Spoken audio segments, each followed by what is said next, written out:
हमने फ़तह हासिल की है पर्थ के ग्राउंड में, और ऑस्ट्रेलिया में ही जाके उन्हें हमने शिकस्त से 2-4 किया है, और 22 साल बाद ये जो फ़तह है ये हमने अपने नाम की है।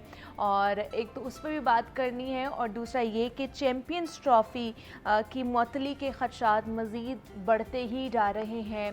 कह लें कि जो हथकंडे हैं जो भारत की तरफ से हर दफ़ा अपनाए जाते हैं, इस दफ़ा भी वही सूरत हाल है।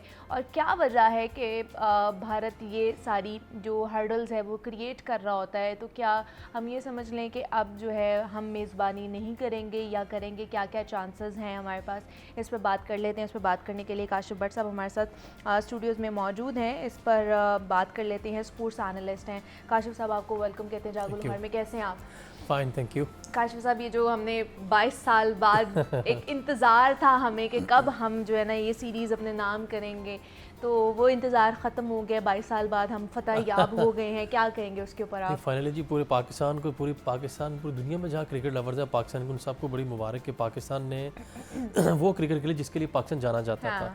कि आवाम को जो ख़ास तौर पे पाकिस्तानी आवाम के पास एक इंटरटेनमेंट है, और हमारी जो हार्ट बीट है वो क्रिकेट है। और हम तो इस प्लेटफॉर्म पे पिछले काफ़ी सालों से कह रहे हैं कि जी कि जब तक परफॉर्मर कप्तान नहीं होगा, और वो कप्तान जिसकी ड्रेसिंग रूम में रिस्पेक्ट है, तो ये क्या थी? ये रिजवान हमारे जो कैप्टन है उनके ऊपर किस्मत मेहरबान होगी कि हमारे प्लेयर्स ने खेला ही इतना अच्छा, परफॉर्मेंस इतनी अच्छी दी, और ख़ासतौर पर हमारे बॉलर्स ने कि उन्होंने छक्के छुड़वा दिए हैं उनके, और उनको हैरत में मुब्तला कर दिया था कि हुआ क्या है कि मतलब ऑस्ट्रेलिया जैसी टीम 200 ही नहीं क्रॉस कर सकी है।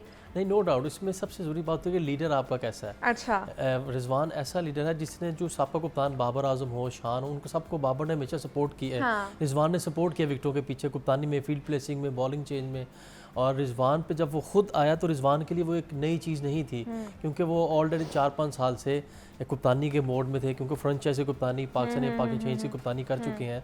और रिजवान में जो जीता है ना, उसकी सबसे अच्छी चीज़ थी कि वो अपनी मर्जी नहीं कर रहा था, वो सजेशंस ले रहा था। अच्छा। और जो आपने फास्ट बॉलर्स की बात की है, फास्ट बॉलर में रिजवान, इसलिए रिजवान ने काम लिया उन्हीं बॉलर से जिनको 10 ओवर में 90 हो रहा था। Haris Rauf, wayward, Naseem Shah, out swing भी नहीं हो रहा, कंट्रोल ही नहीं हो रहा।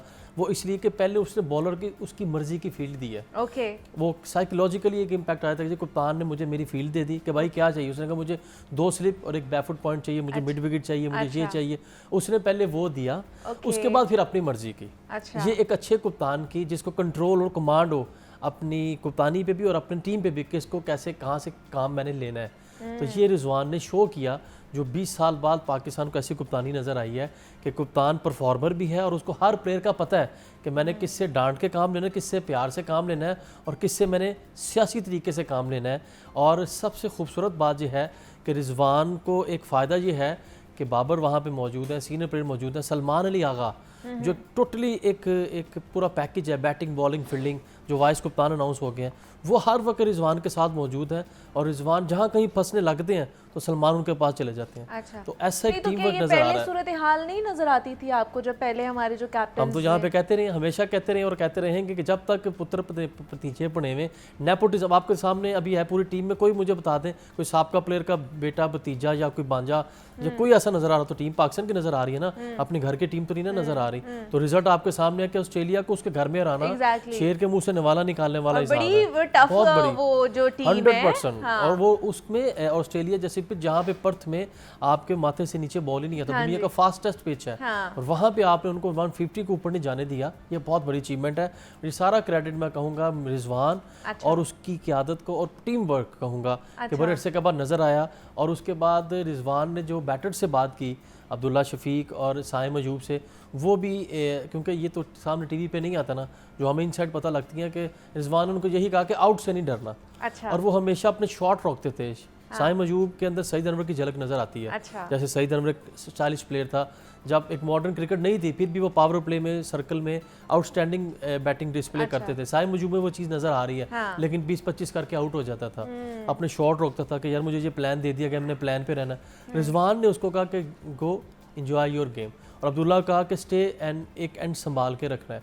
तो ये दोनों का कम्बिनेशन था, एक प्रॉपर एक टीम वर्क नज़र आया और एक जोड़ी जैसे रिजवान बाबर की जोड़ी मशहूर हो गई थी, साइम अब्दुल्ला की भी चल सकती है। अच्छा। लेकिन अभी ये था कि अभी यहाँ पे ये कह सकते हैं लो टोटल था, प्रेशर नहीं था कि चलो 150 करना है 140 करना है, तो दोनों ओपनर्स ही बेफिक्र होकर कर रहे हैं। लेकिन आगे के लिए है कि इन पे मजीद काम की जरूरत है अब्दुल्ला शफीक पे कि सर्कल को कैसे हमने यूटिलाइज करना है। लेकिन फिर भी हमारे जो प्लेयर्स हैं उन्होंने बहुत अच्छा परफॉर्म किया है, हमारे बॉलर्स ने, हमारे बैटर्स ने बहुत बहुत अच्छा, हमारी दोनों इस दफ़ा कह लें कि जो फील्ड थी ना वो बहुत अच्छी रही है, उन्होंने अपना 100 to 200% मेरे ख्याल से दिया है। नहीं, उन्होंने शो किया कि दिस इज द प्रोफेशनलिज्म, हाँ, कि इस तरह भी हम चल सकते हैं। चलिए जी, ये तो हो गया ये मामलात। अब दूसरी जो जरा चैंपियंस ट्रॉफी पर आ जाते हैं कि मतलब वो क्या मसला है भारत को, क्या ये हथकंडे अपनाता है, ऊंचे हथकंडे हर मामलात में, क्या करना चाहता है वो पाकिस्तान की क्रिकेट को? और उसने हमेशा से कोशिश की है कि पाकिस्तान को खुदा न खासा कोई नुकसान पहुँचाते, वो आज तक उसका ख्वाब ही रहेगा और हमेशा रहेगा कि पाकिस्तान को ना आके पाकिस्तान के क्रिकेट को नुकसान पहुँचा के उसने देखा कि पाकिस्तान को इतना रेवेन्यू इकट्ठा हो रहा है, आईसीसी पाकिस्तान को पैसे देगी, स्पॉन्सरशिप आ रही है और पाकिस्तान क्रिकेट के पास इतना पैसा आ जाएगा कि पाकिस्तान अगले 10 साल तक अपनी क्रिकेट को चला सकता है। आईसीसी के जो इवेंट्स होते हैं वर्ल्ड कप और चैंपियंस ट्रॉफी, इसमें ढेर सा पैसा आता है, तो वो आ चुका है, आ रहा है। और भारत को बस यही एक होता है कि ज़ारती कोर के लिए तीरानू जफे, मैं तो यही कहूँगा अगर वो नहीं आना चाहते तो ना आए, ठीक है। हमारे गवर्नमेंट का पीसीबी दोनों फर्स्ट एवर टाइम पाकिस्तान की हिस्ट्री में हुआ है कि दोनों एक ही प्लेटफॉर्म पे हैं। हमारे पीसीबी चेयरमैन ने कहा और गवर्नमेंट ने वही कहा कि आना चाहते हो आएँ, उनकी मर्जी, लेकिन हम हाइब्रिड मॉडल पे नहीं जाएंगे जिस पे एशिया कप श्रीलंका में हुआ था। क्योंकि बड़े अरसे के बाद, बल्कि पहली दफा हुआ है कि पीसीबी चेयरमैन वो आया जिसके पास डिसीजन पावर है, जो एक डिसीजन लेने की और उस पर डटे रहने की हैसियत में है। वो उसको किसी और से पूछना नहीं पता, मुझे हाई अप से पूछना पड़ेगा, मुझे pattern in chief prime minister से पूछना पड़ेगा। बाकी सारी टीम जो है वो पाकिस्तान आती है, वो मान भी गई है कि ठीक है चैंपियंस ट्रॉफी होनी चाहिए पाकिस्तान में, हम जाके खेलेंगे। भारत को क्या मसला है? इससे पहले भी हमने देखा कि वो श्रीलंका में फिर मामला हुआ, हाइब्रिड वहाँ पे चला गया, एशिया कप वहाँ चला गया। तो क्या इसमें अगर आईसीसी की बात की जाए तो उसका क्या इंपॉर्टेंट रोल होता है, और क्या भारत के बगैर ये चैंपियंस ट्रॉफी हो सकती है कि नहीं हो सकती है? नहीं, क्यों नहीं हो सकती, क्योंकि भारत, क्योंकि आपको ये बताऊं कि इसलिए इसको हाइप मिल गई कि आईसीसी का जो चीफ है वो भी भारत का है। आईसीसी का चीफ भारत के होने की वजह से उनको ज़रा ज़्यादा मिल गई है कि जी कि हमारा भी चीफ है, हम आईसीसी, पहले भी आईसीसी हमारे कहने पे चलती थी, जिसकी वजह से वो अपने वो ज़्यादा उनको हाइप मिल गई है चीज़ को कि जी कि हम पाकिस्तान नहीं जाएंगे। और हमने पाकिस्तान को भी आगाह कर दिया और भारत ने आईसीसी को आगाह कर दिया, यानी कि भारत ने अपने आप को आगाह कर दिया। तो बड़ा बेहतरीन मौक़िफ़ है। वो अगर नहीं आते तो पाकिस्तान वर्ल्ड कप खेलने इंडिया नहीं जाएगी। अच्छा, मतलब ये हम अपना एक क्योंकि अगले साल पाकिस्तान ने वर्ल्ड कप खेलने इंडिया जाना है।